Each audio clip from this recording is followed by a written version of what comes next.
You're listening to the AfterBuzz TV network, now the largest new media platform on the web, and your #1 source for after-show entertainment. Very good, Keith. Johnson.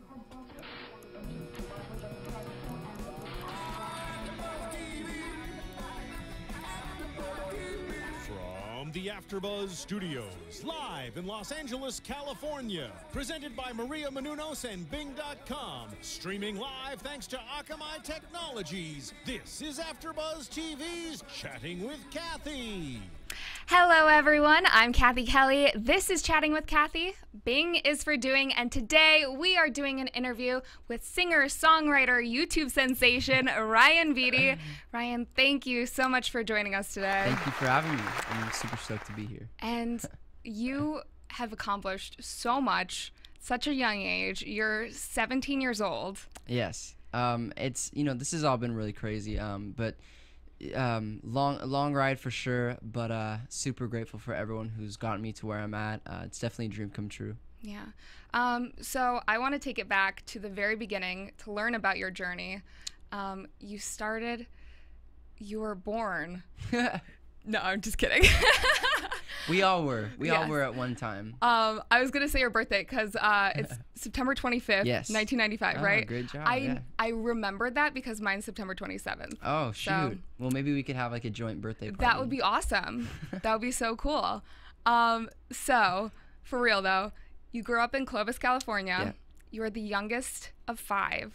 I actually, I have one younger brother. Oh, you do? But he doesn't get that much attention as much as he would like to. But so you act no, more like Kenny, the baby? if you're watching this, I'll remember you. Don't worry. You're not. you are still part of the family, even though you might not always get noticed. But That's so sad. no, I'm just kidding. Kenny's my favorite. So He's your favorite? Yeah, he's probably he's. You're not allowed to have a because favorite sibling. I mean, I think I am, Okay. but I think just because he's my only brother, it's cool to have like, don't have an older brother. I have all 4 older sisters, Okay. which is, crazy Yeah. in itself. But having like another brother is awesome, and he's about to finish his freshman year of high school. Oh. So we're in the same place of I was a freshman when my sister Jenny was a senior, and now he's a freshman when I'm a senior. So I kind of know exactly where he's at right now, and Does he look up remember to that you? feeling. Yeah, I feel like he does. Hopefully I set a good example for him. But yeah, he's a great kid. Yeah. So what was life like growing up in such a big family? It was crazy. But I mean, I didn't know anything otherwise. I didn't know anything different, so it was normal to me. But looking back, I mean, I wouldn't trade it for anything. Having a big family is awesome, and they're always there for me. I have a huge support system. They have been my biggest fans ever since I could sing or even speak. And so they've always been there for me, and that's probably one of the greatest feelings ever, is having a support system like them. Yeah. And I know that you have a very musical family. Your mom is a choir teacher. Yeah. And your sister Jenny is also a singer. Yes, she is. Yeah, she so we did a couple covers together, me and Jenny, and my mom is a choir teacher at an elementary school, and she loves that. And this was her first year doing it. But I feel like that job is like perfect for her because she's really good with kids and stuff, and they seem to really enjoy having her as a teacher. So I feel like even if she wasn't my mom, like she would be like my dream teacher because she's so cool, like to all the kids. So yeah, she's awesome. Did having such a musical family influence you getting into music? Definitely. Growing up, just driving in the car wherever we were going, like my dad would play some really awesome music. So Dad, if you're listening, I am giving you credit for that. He did put me onto some good music, and some of my biggest influences in music as well. So definitely grateful for that. My music probably would be a lot different if I hadn't grown up listening to the music that I did and having those influences. Cool. So I know that you grew up in Clovis, California. We already talked about that. But once your career started taking off, your family moved to LA. Yeah, so me, my mom, my dad, and my younger brother moved to LA. My sister Jenny Had already moved here like a couple months before that. But I'd been coming back and forth for a while, and I knew it was something that I had to do, because if I was going to make this my career and not just a hobby or something that I enjoy doing, which I love, and I do enjoy doing this, but I had to make it, I had to really put it first, in my life. And so I feel like if I was going to do it, I had to fully commit. So we made the move. My parents were really great about that, allowing me to do that. And going from the city that I grew up in, and they lived for years and years and years, it was definitely really hard, but we still go out there a lot. We have a lot of my sisters still live there. So it seems like they're really supportive of your career, because definitely they put you first. And for sure. And sometimes I might forget that. Sometimes I have to remind myself. Never forget that. Sometimes I have to remind myself for sure that, like, my parents really did that for me, and that's incredible. You know, that they really supported me that much to move out here. Yeah. For me, that's awesome. So you said that Jenny was already living in LA. What was the reaction from your other siblings when they heard that you guys were gonna move? They all kind of knew that it was gonna eventually happen, just a matter of when. They were excited about it, because then it gave them more excuses to come out to LA, and they were more looking forward to, like, now we can use your guys' address to get the Southern California Disneyland passes, so because there's a better discount on it. So they were excited about that. I haven't got mine yet, but they all have. So they were excited about that. But even though we are like 3 hours away from each other and miles apart, it still feels like we're all kind of together still. It doesn't feel like there's a big change, because we see them all the time, all my sisters. So it doesn't really feel too different. But I don't know. I love it out here. So I'm happy where I'm at, for sure. You ended up leaving Clovis after your sophomore year of high school? It was in the middle of my junior year, but I had already started doing like an independent study. I started my independent study, like the online school. It was at the very end of my sophomore year, but I'd say like junior year. That's when I really started. What was it like making that transition? It was pretty difficult. I mean, it still is. I'm finishing my senior year right now, and it's been pretty hard. I'm not gonna lie. It has not been easy. I'm not that I'm like not good at like doing school or anything like that. I feel like if I were in a regular school, it would be definitely a lot easier. But since it's online, it is a little more difficult. Just not only finding the time to do it, but to motivating yourself. Kind of teach yourself as well. You don't have like a teacher sitting there making you kind of do it. You have to really, really focus on it and like sit at the computer for hours and really dig into it. And once I did started digging into it, that's when it really started becoming more easy. But at first it would be kind of hard for me to like sit at the computer when I can just make a new tab and go to Twitter or something like that, which I used to do that a lot. But since it was my senior year, I really, really knew I needed to like focus really, really hard on it. So about to graduate. It's a home stretch right now. Yeah. You're almost done. Almost done. I'm like, cannot wait. And I think it's going to be kind of weird. I don't know what I'm going to do when school's over. Well, I do know what I'm going to do when school's over. But you're going on tour. Yeah, it's going to feel really weird, I think, not to have that, school all the time and like having to do it. Do you think you're going to miss missing out on graduation and prom and things like that? Yeah, well, luckily I'm going to prom. I heard. Yeah. So we just, the contest winner was just announced. Really excited about that. So me and Olive Garden kind of partnered up for that. And it was a really great thing, because it gave me the opportunity to be able to go to prom now. And not only that, but it also, gives the person I'm going with the opportunity that we get to go together and stuff. And so that's going to be great. Do you have your tux ready? Working on that right now, actually. We were just talking about that. So my tux should be ready soon, hopefully. You're not going to go with any crazy colors, right? No. Good. I'm a pretty simple person. Keep it simple. Do it. So I know that your sister Jenny is actually the one who got you started YouTubing. She had her own YouTube channel, and you did a couple videos with her, but then she's the one who inspired you to create your own channel. Yeah. You did. So yeah. So we did a couple of videos together on her channel a long time ago, and she also would make like little random videos that were hilarious, but we don't have them anymore, unfortunately, and we wish we would have saved those videos. But so we did those together, and then she really told me that I needed to make my own channel. Either not just because she wanted her to keep her own channel for herself, because then she started getting subscribers, and people were getting confused because they were like, okay, is this Ryan's channel? Is like this really his channel, or is it like whose channel is it? So I was like, I didn't really know if I wanted to do it, and I didn't really know if I wanted to make my own YouTube channel at the time. So finally, after like, I don't know, it took a while for me to really convince myself and to have her convince me to make my own channel. I was like, you know what, whatever. What do I have to lose?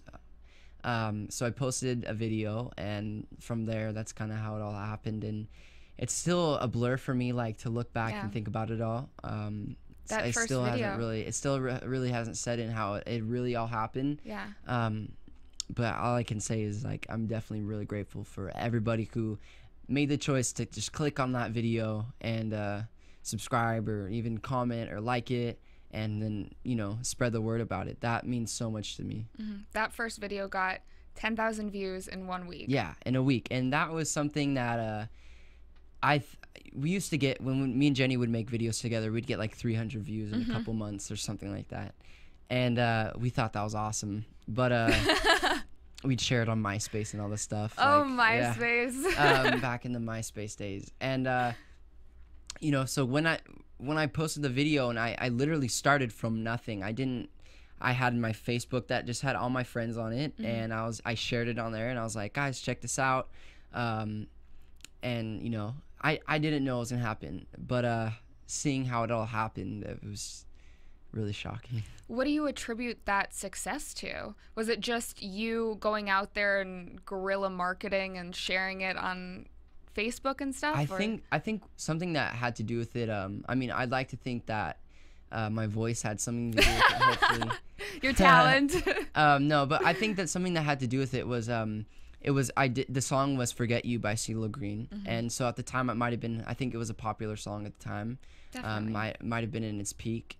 And so I think that from people searching up, that song, I really don't know how that's like kind of the way that I kind of guessed how that happened. But I shared it on Facebook, and then people, maybe like my friends, I made my friends share it. I was like, share it and like see what people would think. And then I don't know, it all happened. And all I can say is I'm grateful for that. And ever since looking back, it's definitely one of those moments I look back on and it's like, how little did I know that just by posting that all this would happen. Yeah. And the first videos that you did, it was just you sitting in front of a webcam or whatever. It was a flip camera. Some people think that it's like on a webcam. It was a flip camera, and I just set it up by my computer, and I'd usually play like a instrumental version that I'd find on YouTube of something that I liked. So I would just do it like that and post, take a couple tries. Sometimes it would take like 2 tries, or there was one time I think I did it like once. But I've always been a perfectionist, which is might be my biggest problem in life, is that I get very it has to be a certain way with things, and that might be my biggest flaw. I would do it a lot of times and just put it up there, and I'm glad that people enjoyed it. Yeah. And now the videos have skyrocketed and more production quality, everything. Yeah. So I've always wanted to do, like, I remember when I first started, I always wanted to do one of the covers that were like, they had the microphone and had the good quality, because like I said, I always did it on flip cameras, which no matter what, I still post videos to this day with like just my iPhone. Like, I don't always have to have like the big production with it. But even when it is like the nice cameras, it's not really like a big production too. Like, I just get these cameras that I borrow, and I literally get the track from an instrumental website and just put it on. Or sometimes we've even done it where one of my friends have played the instrumental, like on guitar or whatever it is. So I try not to make it too big of a deal, like when I'm doing it, but I do like to make it nice, and I like to have a good quality too, because people like that, and I want to try and give them like the best quality possible. Yeah. But like I said, I still do the iPhone videos, which sometimes I think those are the greatest ones too. Because they're more impromptu. They're very like chill, and yeah, it's like right on the spot. One time I did it on the airplane from Toronto to New York. I was flying from one show to the next, and it was like, I mean, probably 5 degrees in the actual airplane. The heat wasn't working, like, so we were all sitting there like I mean, there weren't that many people on the plane. It was a small plane. There was like maybe 20 people on the plane, and everybody was just like in this bad mood, like everyone's all cold, and like we just wanted to fly, but our plane was like delayed. So we're sitting on the airplane shivering, and someone was just like, oh, go sing, like someone in my band, and I was like, no, I'm not gonna do that. And then the lady overheard, the flight attendant, and she's like, oh yeah, you got to. So I was like, all right, I feel like people's spirits need to be a little enlightened right now. Maybe hopefully this will make people a little happier just by singing something, but maybe it would have the opposite effect. I had no idea whether people would like it or not, so I just got up there and sang, and people really enjoyed it. And I feel like, that was a cool feeling too, because doing that, it like, brightened people's, people like told me that it brightened their day, and like that really made me happy. I was like, that's awesome. So you get an overwhelming amount of positive comments on your YouTube, on your Twitter. I feel like going out and starting your own YouTube channel, sometimes people are susceptible to haters, or I call them online trolls. But how do you overcome when you see like a negative comment? So at first it was definitely something that I would be like, what the heck? Like, that's so messed up. And I would get really kind of, not like angry over it, but just kind of like confused. Like, why do they have to do that, But then I kind of thought to myself, like, there's this one person saying something, and then there's, 100 more comments that are saying like something nice. And why would I take the time to like focus so much on this one person that doesn't like it, then focus on the people that say something nice? Even on Twitter, sometimes people will say something, and I'll kind of, if it's something that's not true or something, and I'll kind of sit there and be like, I want to reply so bad. I know. And I know that like that's not the right thing to do, and I know that so I have done that before, where I not that I said anything rude back, but I kind of like just kind of did like maybe something like I don't know, make like a sassy comment back to them. The fire. And it feels so, and in the moment it might feel good, but really afterwards I'm like, that was not cool, because then people go back to the person who I tweeted, and they'll start like saying stuff, and it's like, I don't want to give them not only that attention, but I don't really want to put that on them, like, have other people say bad stuff to them. So I stopped doing that for sure. And that's a good outlook. I'd rather focus on the positive than think about the couple negative things that people say. So yeah, they always say that even the biggest hater, if they were to meet you, they would come up and they'd be like, oh my gosh, hi, I'm your biggest fan. Yeah, I mean, there definitely have been times where at first I feel like there's been times where even people have come to my shows and they didn't really know what they were gonna think about it, but then once they kind of saw me live, it was really cool when people were like, at first I didn't like you, I'll be honest with you, but then I saw you perform, and that was awesome. And that really, that's cool to see something like that. And I respect people like that too, because when they're honest like that and they say something like, they might not have liked me at first, but then that's really cool. Yeah. So on your YouTube channel, you've covered songs by everyone from Bruno Mars to John Mayer, Michael Bublé. Who is your favorite artist to cover? My favorite artist to cover? My favorite artist is John Mayer. If I could cover every single one of his songs, I really would. But I think people might think that would be kind of weird. A boy crush? So he's my favorite artist. He is just everything about his music, the lyrics, the melody, even the way he plays his guitar is so good. And he's really talented. He's just talented all around. So really looking forward to seeing him on tour this year. It's gonna be awesome. Are you gonna try to meet him? Who knows? I would love to, but who knows what's gonna happen? Yeah. So you've done a couple Justin Bieber covers, Yeah. and then he ended up covering one of your songs. Yeah, that was crazy. You know, so like you said, I did I think like 1 or 2 covers back in the day of one of his music, and so when he did that cover of my song, that was really that was one of those moments where I never thought that would happen to me. You know, of all the times of, you know, it was so crazy. And I went on Twitter and I saw, you know, people talking about it, and I was like, there's no way that this happened. Yeah. Like, what are they talking about? And so I clicked on the link that all these people were sending me, and after I saw that, I was like, the feeling was more of like, I was so grateful for that, because you know, the fact that he took the time of his day, and he's a really busy guy. He did it so, on piano. He had to learn that. He played it on. That's great. That's awesome. Yeah. So, did you even know you were on his radar at that point? I had no idea, really. I mean, I didn't really think about like other people, like, oh, I wonder if they've watched my videos or anything like that.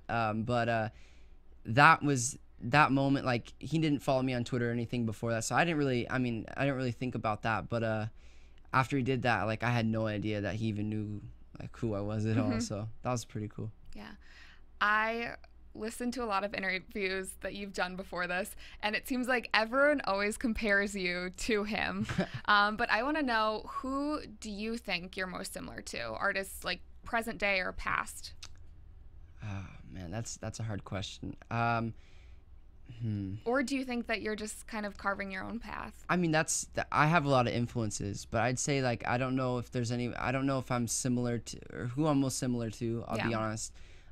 There might be, but I don't know. Most of my influences, like when I'm writing a song or something, I think about, like, I love, you know, I look at my influences and I love the music that they do, and I'm not like trying to do something that they've already done, but like I am trying to do something on my own, and something that's unique and different from other people. Is there anyone's career that you would want to emulate? Someone's career. Maybe John Mayer. Yeah, I mean, he's doing really well right now. Yeah, I mean, someone like that, someone who has real authenticity to their music. That's something I really want to, you know, put in my music, is that authentic, like, real artist, you know, the creativity, not just everything that you're gonna hear on the radio, something like that, because I feel like sometimes people lose sight of that nowadays. They're thinking more about what song is going to play on the radio, rather than making music that people are going to connect with. And that's definitely one of my goals, is to make music that people are going to connect with, and that I'm going to connect with personally. Yeah.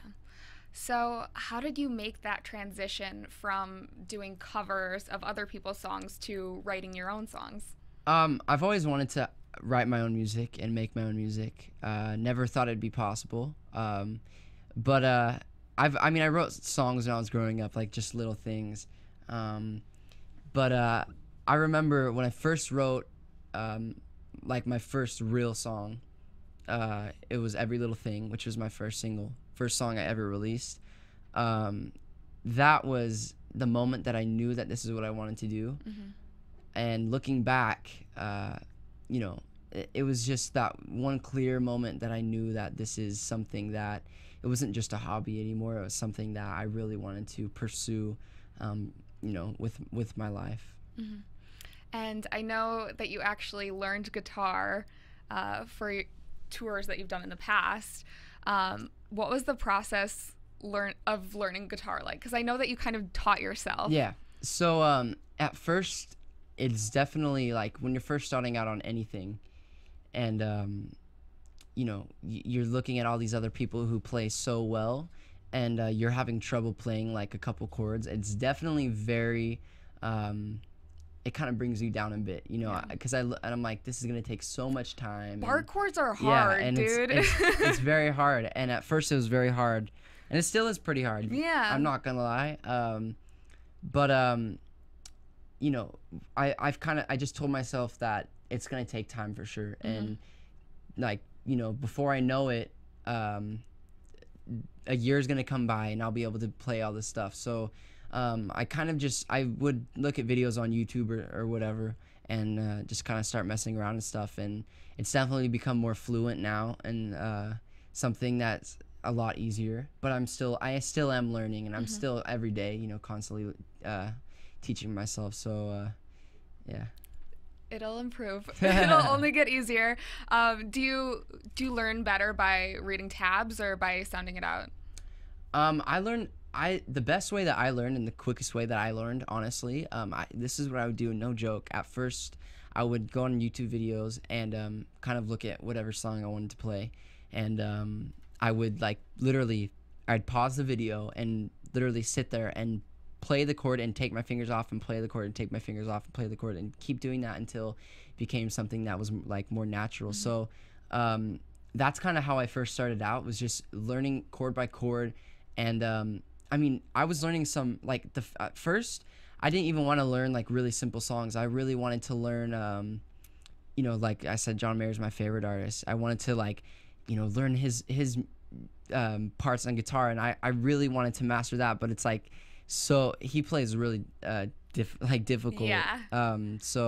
But one of the first songs I actually learned, it's it's not the real version, but was one of his songs called "Stop This Train," and it was it was my favorite song of his. So after I learned that, and I was I had started actually picking up the guitar 6 months or even 5 months before this. And so learning that song really, really motivated me, because it was definitely a difficult song, but I was so passionate about it that I wanted to learn it that much. And it really, that kind of is when I really wanted to play guitar more and more and more, is because it became so addicting, just learning your favorite songs and being able to play it on guitar. You feel accomplished after you finish learning something. So in November 2011, you released Every Little Thing. Yep. And it got to be number 89 on the iTunes charts. Yeah, which is unbelievable. It was crazy. That was something I did not expect at all. But I right after I released that, I literally just wanted to lock myself in the studio and just keep working, because that feeling of releasing something is so amazing. Every artist knows that when you're putting out a song, that feeling is there's nothing better than being able to share your music with people. So going from that and releasing the EP, it was a great experience for sure. And there are artists who are twice as old as you who wish that they could get, that high on the charts. So what does it mean, having that be your first single and being so young?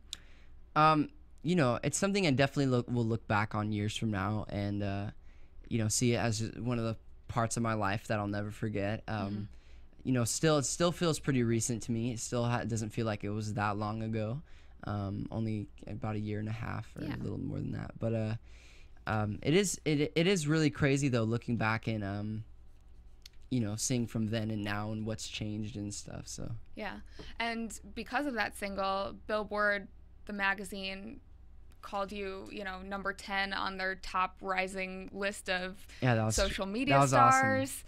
And I think RyanSeacrest.com they premiered featured the video. It. Yeah. So you had a lot of success just coming off of that first single. You released your first EP in 2012, and that featured 6 songs that were completely original. Yeah. So what was the process writing for that?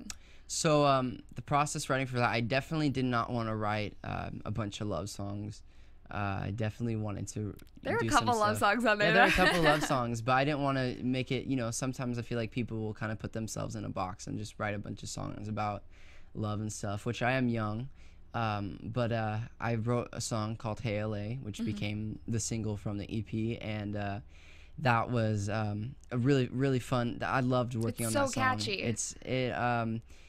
When I play it in live shows, it's definitely a great feeling when people hear the first, couple guitar chords and they all start screaming. That's an awesome feeling. Like Me or Not's on there, which is another really one of my favorite songs that I did. Has a really cool feel to it. Give Myself a Try. That one, I wanted to write about the feeling of when I first started doing all of this, and I didn't really know what was gonna work out for me. I didn't know what was gonna happen, or people would say stuff, like in the comments, like we talked about earlier. But I talked about giving yourself a try and to not let people bring you down and stuff, and people really enjoy that song, and people have told me that it's helped them out, which feels awesome, to be able to help people out with your music. And all the songs on there really all have a piece of, I guess you could say, a piece of my heart. So I'm really happy how it did and how it's still doing, and I can't wait to release a full album and debut an album. It's gonna be great. And even if there are people who are hating on it, you got that EP to be #1 on the iTunes pop charts. That's and what was it, #7 on iTunes in general? Yeah, that was definitely a feeling of, it was a bunch of mixed feelings. Accomplishment. Definitely felt very accomplished. I felt so grateful. There's been a lot. I'm always grateful for everyone who supports me, but like seeing that, just really like, I kind of had to pause for a second, like, wow. And that happened 24 hours after it was downloaded, or after it was released. Yeah, that was. What was the first thing you did when you found out? I was sitting. Okay, so I was watching TV the night before. I fell asleep on my couch. Yeah.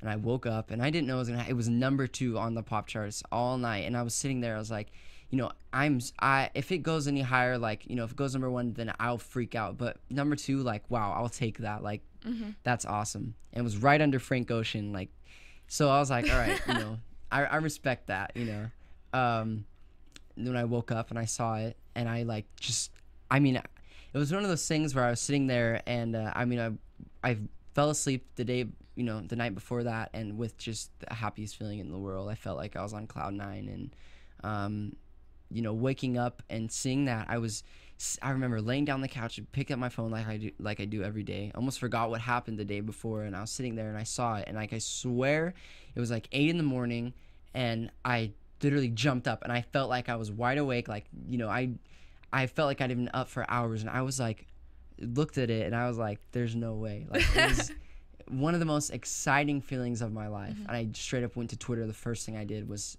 just thank everybody. Who's the first person you told in person?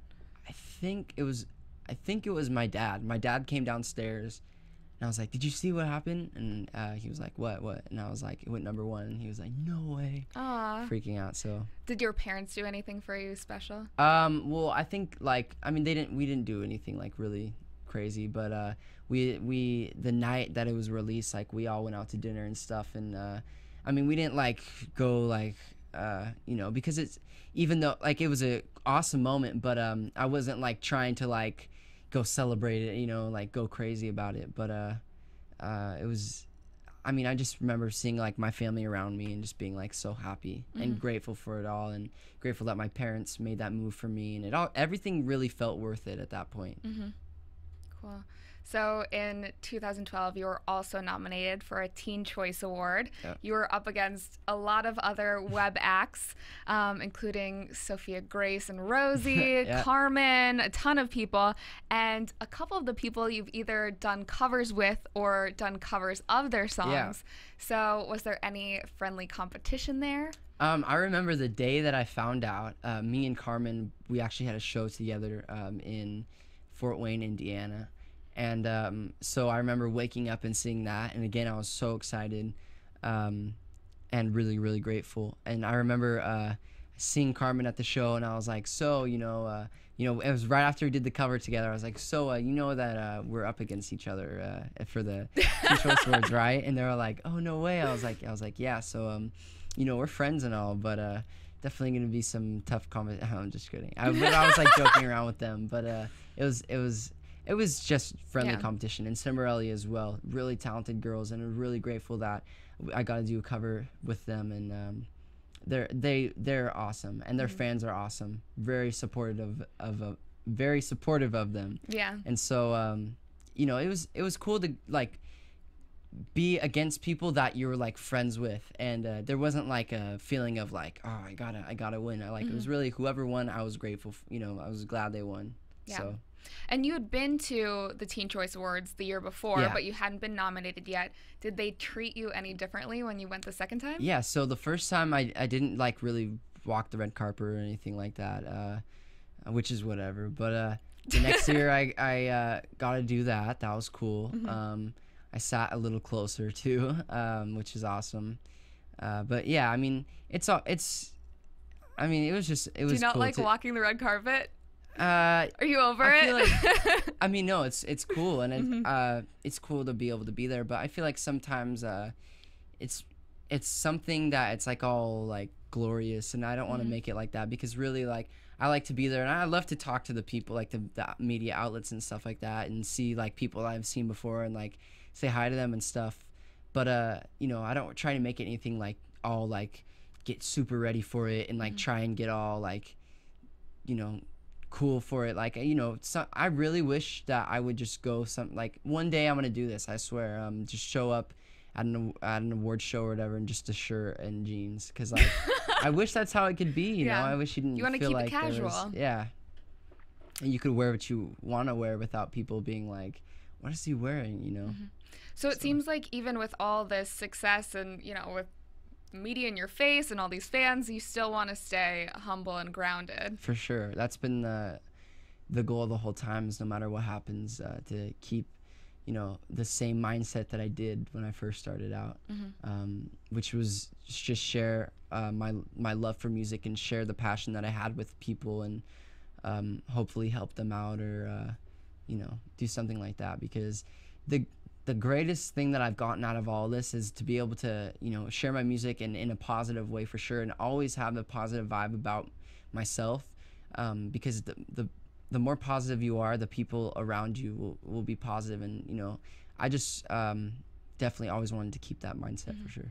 Do you think that's because of, you know, your upbringing and how close you are to your parents? I definitely feel like my family has kind of helped me out with that, for sure. I feel like my whole life, you know, being close with my family, and my parents did teach me really great values in life, and definitely helped me out in life. And you know, being close with my family and all my siblings really kind of, I guess you could say, really gave me that mentality, for sure. So I've seen the videos, I've heard the stories about where you show up and do an impromptu show, and hundreds of girls just show up. So do you ever get used to that?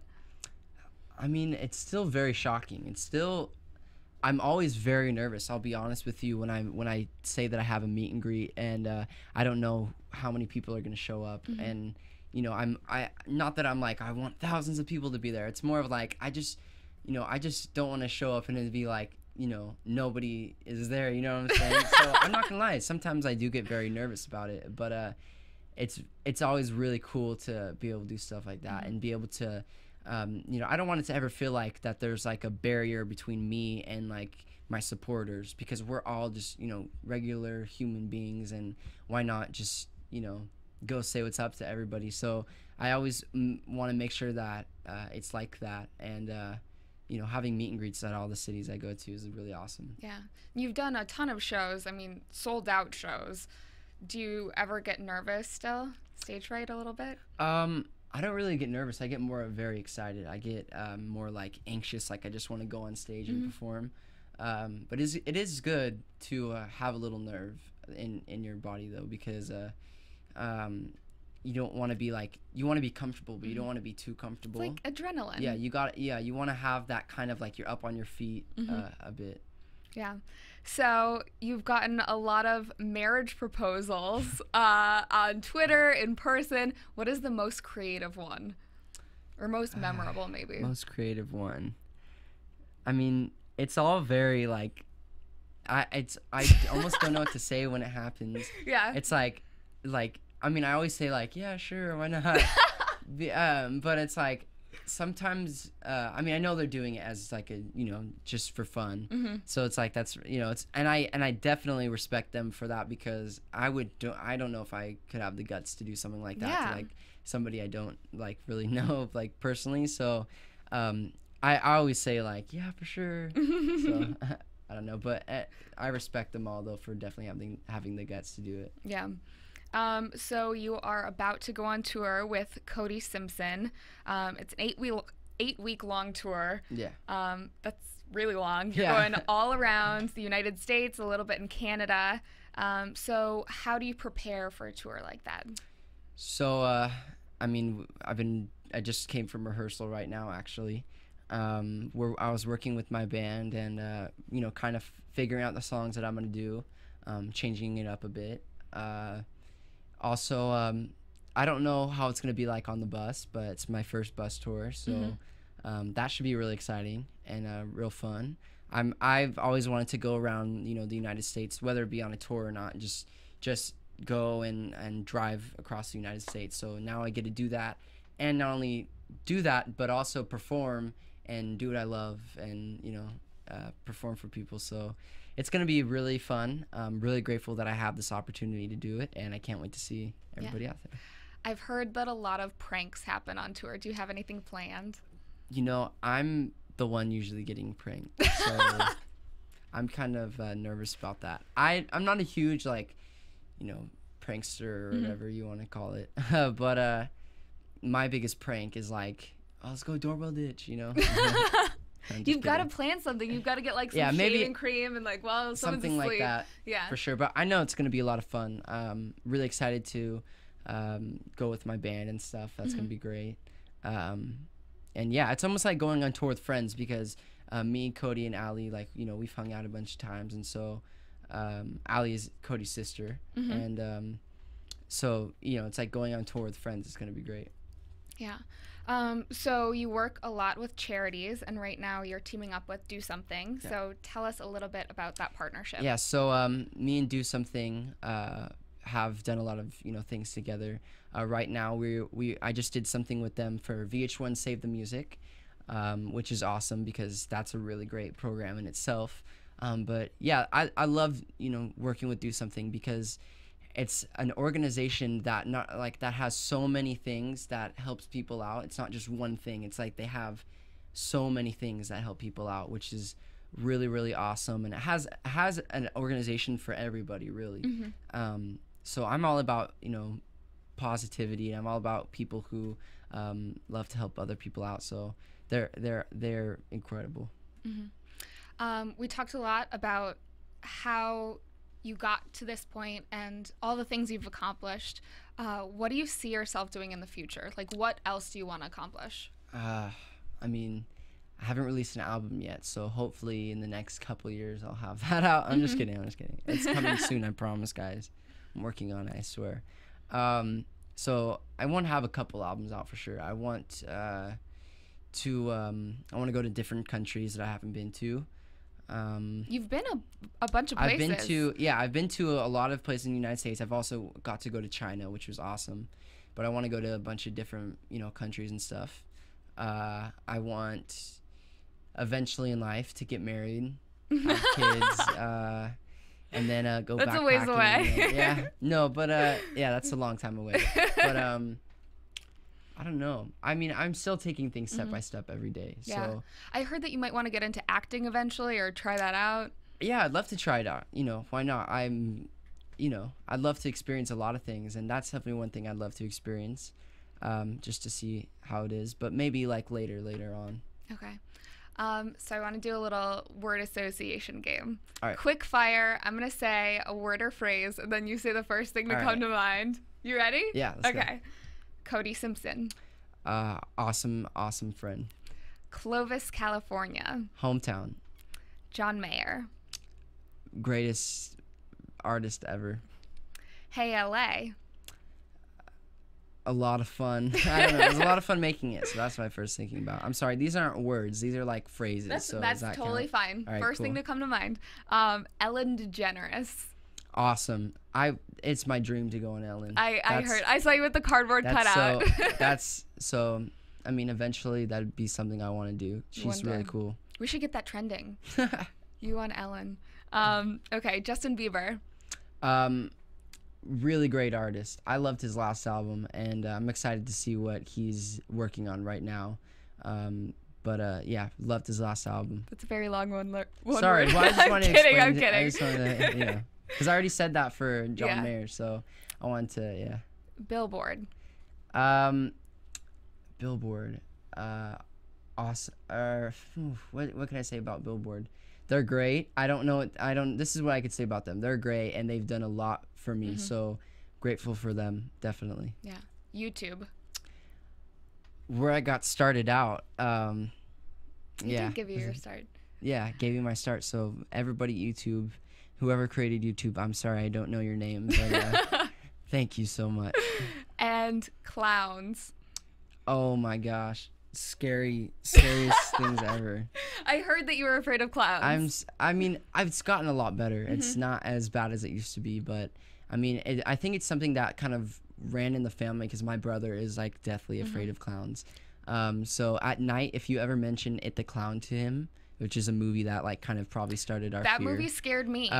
It's a creepy movie. It's probably one of the scariest when movies. that clown comes out of the oh my gosh. It's Sorry so for bringing scary. it up. No, it's all good. It's all good. Actually, one thing that got me over my fear of that was when I was home one day and I had nothing to do, and I was like, you know what? I'm gonna see if I can watch It the Clown. So I went on YouTube and it was at different parts.